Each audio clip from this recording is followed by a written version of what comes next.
এইখন বাৰু কেনেকুৱা পৃথিৱী, অকলে অকলে কান্দিলে একো দুখ নাই, কিন্তু অকলে অকলে হাঁহিলে সকলোৱে পাগল বুলি কয়।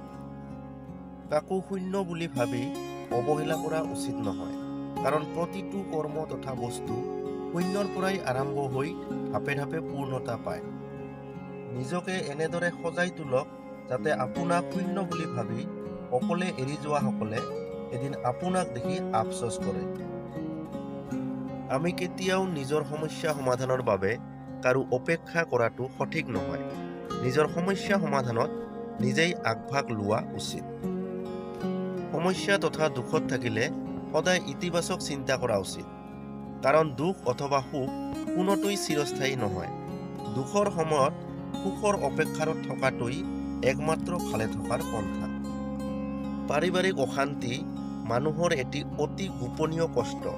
ইচ্ছা কৰিলেও কাৰণটো যিহকে তিহকে ব্যক্ত কৰিব নোৱাৰি। নিজৰ হৃদযন্ত্ৰক সুস্থ ৰখাৰ শ্ৰেষ্ঠ ঔষধবিধেই হ'ল জীৱনসংগীৰ সৈতে নিত্য কিছু ক্ষণ ইতিবাচক বাৰ্তালাপ কৰা। গৱেষকসকলৰ পৰামৰ্শ মতে দিনটো যি কামতেই ব্যস্ত নাথাকক কিয়, ঘৰলৈ আহি শোৱাৰ সময়ত হ'লেও স্ত্ৰীৰ সৈতে আলাপ আলোচনা কৰা উচিত।